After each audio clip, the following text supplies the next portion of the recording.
नमस्कार मित्रांनो, स्वागत आहे तुमचे एका नवीन व्हिडिओमध्ये। मित्रांनो, आजच्या व्हिडिओमध्ये आपण पीएम किसानसाठी नवीन रजिस्ट्रेशन कसं करायचं याची माहिती घेणार आहोत। मित्रांनो, पीएम किसान 2024 साठी ऑनलाईन रजिस्ट्रेशन सुरू झालेले आहे। मित्रांनो, तुम्ही नवीन शेत घेतला असेल किंवा शेतीची फोड केली असेल किंवा या योजनेपासून वंचित राहिला असेल तर पीएम किसान साठी नवीन रजिस्ट्रेशन चालू झालेले आहे। चला तर मग सुरू करूया आजचा व्हिडिओ व पाहूया ऑनलाईन रजिस्ट्रेशन कसं करायचं। त्या अगोदर आपण चॅनलवरती नवीन असाल तर आपल्या चॅनलला सबस्क्राइब करायला विसरू नका। असेच नवनवीन अपडेट्स आम्ही तुमच्यासाठी घेऊन येत असतो।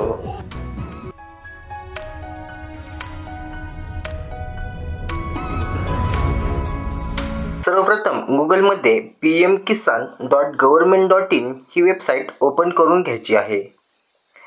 वेबसाईट ओपन झाल्यानंतर आपल्या समोर अशा प्रकारचा इंटरफेस ओपन होईल। त्यानंतर खाली आपण न्यू फार्मर रजिस्ट्रेशन फॉर्म यावरती क्लिक करायचं आहे। आता आपल्या समोर रजिस्ट्रेशन फॉर्म ओपन होईल। इथे आपल्याला रूरल फार्मर रजिस्ट्रेशन आणि अर्बन फार्मर रजिस्ट्रेशन हे दोन ऑप्शन दिसत आहे। इथं आपण रूरल आहे त्यामुळे आपण रूरल वरती क्लिक करत आहे। त्यानंतर आपला जो आधार नंबर आहे तो आधार नंबर इथे एंटर करून घ्यायचा आहे। नंतर आपला जो आधारला मोबाईल नंबर लिंक आहे तो मोबाईल नंबर इथे एंटर करून घ्यायचा आहे। तसेच आपलं जे स्टेट आहे ते स्टेट आपण इथे सिलेक्ट करायचं आहे। नंतर खाली दिलेला जो कॅप्चा आहे तो कॅप्चा फिल करून घ्यायचा आहे व गेट OTP या बटनावरती क्लिक करायचं आहे। आता आपल्या मोबाईलवरती एक OTP आलेला आहे, तो OTP इथे आपण टाकून घ्यायचा आहे। त्यानंतर खाली दिलेला जो कॅप्चा आहे तो कॅप्चा फिल करून घ्यायचा आहे व जे ब्लू कलर मध्ये सबमिट बटन आहे त्या बटनावरती क्लिक करायचं आहे।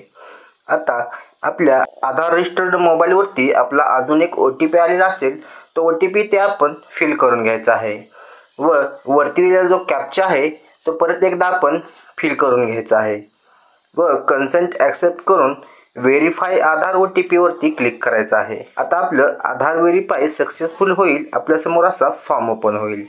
त्यानंतर इथं आपण आपला जो जिल्हा आहे तो सिलेक्ट करून घ्यायचा आहे।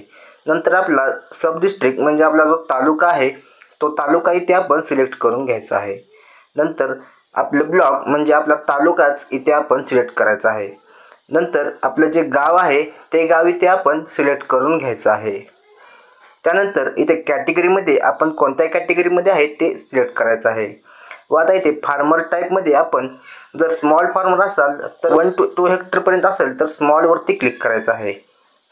नंतर आपला मोबाईल नंबर ऑटोमॅटिक येईल व आपला लँड रजिस्ट्रेशन ID म्हणजेच आपल्या उतार्यावरती जो आपला UL पिन आहे तो इथे एंटर करून घ्यायचा आहे।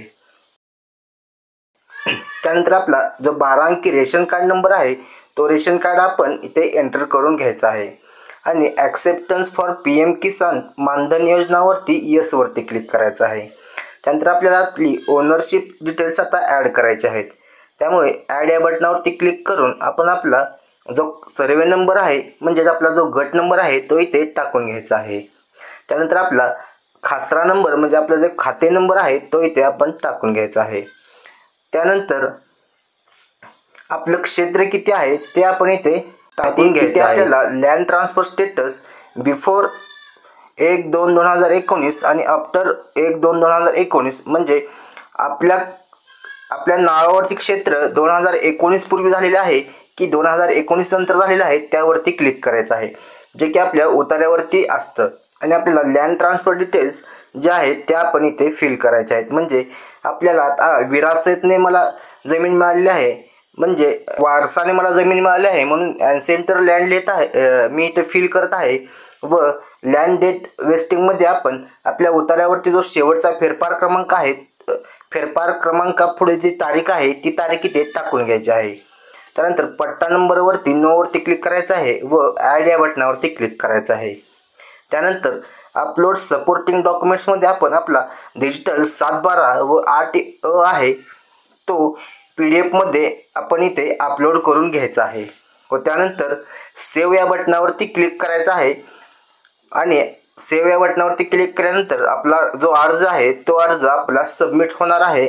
त्यानंतर आपल्याला PM किसानसाठी आपलं जेव्हा अप्रूव्हल येईल त्यावेळेस आपल्याला PM किसानचा जो हप्ता आहे तो चालू होणार आहे. मित्रांनो, अशा प्रकारे आपण PM किसानसाठी ऑनलाईन रजिस्ट्रेशन करू शकतो. त्याची लिंक मी तुम्हाला डिस्क्रिप्शनमध्ये दिलेली आहे.